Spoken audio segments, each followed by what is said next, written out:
Assalamualaikum warahmatullahi wabarakatuh. Alhamdulillah, nahmaduhu wa nasta'inuhu wa nasta'hinuhu wa nastaghfiruh. Wassalatu wassalamu ala asyrafil anbiya'i wal mursalin wa ala alihi wa sahbihi ajma'in. Wa qala Allah ta'ala fi muhkami tanzilihi ba'da a'udzu billahi minasyaitonir rajim. Inna anzalnahu fi lailatul qadr wa ma adraka ma lailatul qadr. Lailatul qadr khairun min alfi syahr. Tanazzalul malaikatu wa ruhu fiha bi rabbihim min kulli amr. Salamun hiya hatta matla'il fajr. Saudara-saudari sekalian jemaah sekalian, alhamdulillah pada malam ini kita akan menyimak usaha-usaha yang telah kita buat sebagai seorang Islam di dalam menghadapi Ramadan yang padanya keperluan puasa yang menjadi kewajiban dari kita sekalian. Puasa yang untuk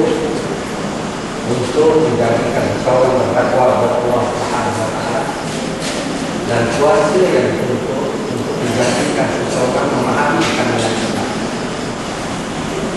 Di antara kandungan Islam itu ialah berkaitan dengan akidah, berkaitan dengan hukum-hukum syar'i, dan berkaitan dengan akhlak. Pada malam ini insya-Allah kita akan menyimak ketiga-tiga perkara agar tubuh badan kita yang mampu berdepan dalam 10 hari ini menghadap Allah Subhanahu wa taala bagi menerima Lailatul Qadar. Tubuh badan ini adalah tubuh badan yang bersedia dari segi akal, dari segi perasaan, dan dari segi tingkah laku kehidupan sehari-hari.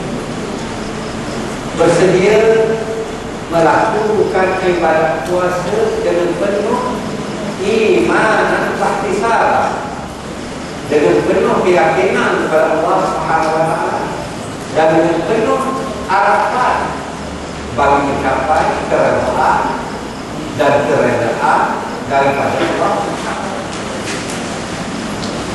Agar apa yang disebutkan oleh Rasulullah sallallahu alaihi wasallam, man shama ramadhana imanan wa ihtisaban ghufira lahu ma taqaddama min dhanbi. Yang bermaksud sesiapa sahaja yang berpuasa pada bulan Ramadan ini dengan keadaan beriman, yang yakin kepada Allah dan yakin kepada ajaran Islam dan mengharapkan kepada kerana Allah menghitung akan kedudukan diri sebagai seorang hamba Allah, sebagai seorang khalifah Allah, mengharapkan kerana Allah dan syurga Allah, maka Allah ampunkan dosa yang lain. Maka tubuh badan ini yang terdiri daripada an-nafs, tubuh badan zahir yang kita rasa ini, yang zahir maut ini, akan mati ini, bukan sahaja dia tubuh badan itu hendaklah menyerah diri kepada Allah, tetapi juga di dalam tubuh itu ada dada menjadi tempat was-was syaitan. Yuwaswisu fi sudurin nas, yang syaitan itu mewas-waskan pada dada manusia ini. Dan di dalam dada itu ada hati. Hati ini idza saluhal jasad kullu, wa idza fasada saluhal jasad kullu, wa idza fasada jasad kullu. Hati ini apabila baik, dia maka baik tubuh badan seluruhnya.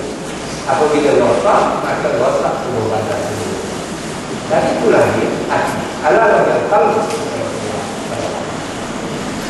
Dan di sana ada doa, ada mata hati yang melihat dengan basirah, melihat dengan renungan cahaya ilahi yang Allah turunkan cahaya itu, dan Allah berikan cahaya itu melalui Al-Quran yang Allah sebut nurun nahdi liman nurul iman, yakni cahaya Al-Quran yang kami beri petunjuk dengannya kepada hamba kami yang kami kenal. Hati ini akan menyuluh sekiranya Al-Quran dijadikan, diberikan kepadanya sebagai hidayah. Maka pada malam ini kita akan membicarakan perkara-perkara yang pokok yang mesti dikalah dan dipahami oleh seorang individu muslim, oleh insan muslim, bagaimana seharusnya berada di atas muka bumi, bagaimana seharusnya dirinya berhadapan dengan Allah Subhanahu wa Ta'ala sebagai seorang Islam. Dia menunaikan sembahyang, dia menunaikan puasa. Apakah dirinya itu bersedia sebagai satu bekas yang menerima hidayah Allah dan hadiah dari Al-Quran? Maka saudara-saudara sekalian, perkara pertama yang kena disedari oleh seseorang ialah tentang akidah, yakni tentang etikatnya, yakni yang berkaitan dengan mengisbatkan suatu keyakinan, yakni keesaan Allah Subhanahu wa Ta'ala di dalam diri, dan menerima hakikat bahawa Allah Subhanahu wa Ta'ala sebagai tempat tergantung, dan menjadikan Allah sebagai wali yang memimpin, memandu kehidupannya dalam berbagai bentuk kehidupan. Hakikat ataupun akidah ini merupakan asas di mana bertakwa di atas akidah itu perkara-perkara yang lain. Sekiranya akidah yang tidak betul, Islam tidak akan menjadi. Islam yang tidak akan menjadi. Kerana akidah itu merupakan usul, dan di atas usul ini bercabang perkara, bertakwa perkara.